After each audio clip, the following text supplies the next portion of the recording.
First of all good to see you Prajakta. Thank you so much. I'm very happy to be here. या क्या कुछ कहना चाहेंगी आज आप बुक के बारे में कुछ बताना चाहें अपने? मेरे लिए ये बहुत ही ज़्यादा मॉन्यूमेंटल इवेंट है बिकॉज ये मेरे लाइफ का पहला लिट फेस्ट है। मेरी लाइफ की पहली बुक है जो अभी तक रिलीज़ भी नहीं हुई है, पर उसके बारे में बात हो रही है। आई एम वेरी हैप्पी कि I get to be here with Harper Collins which is one of the publishing houses जिनके इतने सारे बुक्स पढ़ के मैं बड़ी हुई हूँ। तो मेरे लिए बहुत स्पेशल है और थोड़ा ओवरवेलमिंग भी है, तो थोड़ा नर्व्स हो रहे हैं, but I am happy to be here.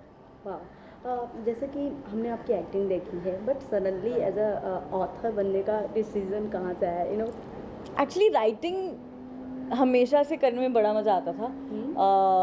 मैं पहले ब्लॉग्स लिखती थी, उसके बाद मैंने जितने भी मेरे यूट्यूब वीडियोस के स्क्रिप्ट्स वगैरह होते थे वो मैं जब लिखती थी, तो मुझे हमेशा सबसे exciting part of content creation मेरे लिए राइटिंग होता था। तो जब लॉकडाउन में अचानक से बहुत सारा टाइम मिलने लग गया, घर बैठे थे ना, तो I wanted to write long form कि मुझे ऐसा था कि फ्रॉम अ क्रिएटर मेरा एस्केलेशन क्या हो सकता है। तो मुझे ऐसा था कि गट्स हैं तो नहीं, बट कोशिश करनी है कि I want to write a film और I want to write a show, long format लिखना है, एपिसोड्स लिखने हैं। तो ये जो आइडिया है बुक का, वो मैंने एज अ शो एक्चुअली सोचा था कि इसका एक शो बनाऊंगी बिकॉज आई लव रोमांस। और मुझे लगता है कि एज अ रोमांस फ़ैन उतना रोमांस देखने को नहीं मिल रहा, तो आई वाज लाइक ओके मुझे बनाना है, I want to see what I can do. तो वो मैंने कहा था कि इसके लिए ना राइटर्स रूम वगैरह नहीं करेंगे, मुझे ये देखना है if I can work on this by my self. तो मैंने शुरू करा लिखना, पर इससे पहले कभी शो लिखा नहीं था, तो ऐसा तो नहीं है कि बैठो और स्क्रीन प्ले टाइप करना शुरू कर दिया और आ गया। सो मैंने कहा चलो आइडियाज़ लिखना शुरू करते हैं। तो छोटे छोटे पैराग्राफ्स मैंने लिखना शुरू करा और मैं अपनी टीम के साथ शेयर कर रही थी, तो टीम कह रही कि ये तो बुक जैसा नहीं लग रहा। मैं कहा लिखूं, कह रहे ट्राई कर ले। और मुझे पता है कि किसी भी तरह की अकाउंटेबिलिटी मेरे पे नहीं आएगी unless I announce it to my audience. तो लास्ट ईयर मेरे बर्थडे पे मैंने अनाउंस कर दिया था, मैंने कहा चलो I am writing this book.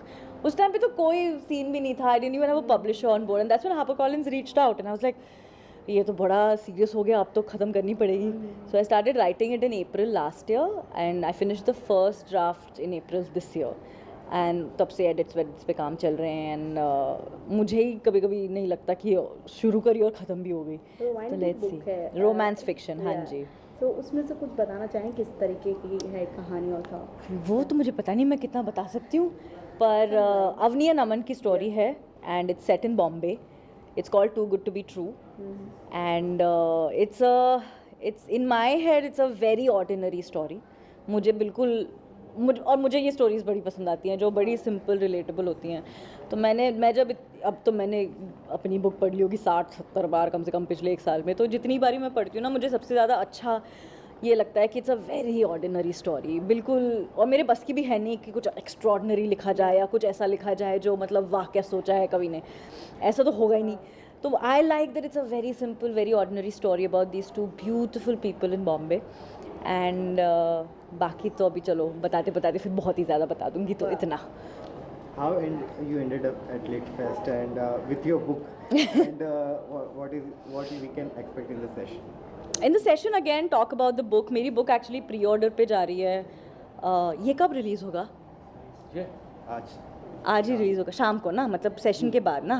तो मेरी बुक एक्चुअली प्री ऑर्डर पे जा रही है 5 दिसंबर को, जो मेरे लिए बहुत इंपॉर्टेंट डे है क्योंकि उस टाइम पे आप क्रॉसवर्ड्स पे या अमेज़ॉन पे मेरी बुक को प्री ऑर्डर कर सकते हो and then it releases when it releases. तो उसके बारे में बात होगी, इन जनरल स्टोरी टेलिंग के बारे में बात होगी। आई थिंक आज के सेशन में we also talking about how I have been changing lens with the kind of creation that I have been doing. So yeah Okay, lastly, Literature Fest is here. What your thoughts about this kind of Literature Fest and how much you enjoy as a person? मेरे लिए जैसे मैं कह रही थी, it's very monumental because the last time I was at a literature fest I had come as a radio intern and I had come to interview Anant Neelakantan जिन्होंने असुराज लिखी है, जिन्होंने I had met Amish Tripathi उस टाइम पे। और मेरे लिए as a book lover I have been reading all my life, I love books. वो बहुत स्पेशल था। तो उस टाइम पे मुझे ऐसा लगा था कि एक दिन मेरा भी आएगा, जाएंगे लिट फेस्ट, और ऐसा नहीं लगा था कि इतने जल्दी हो जाएगा, but so it's very special for me to be here. Thank you ma'am, thank you.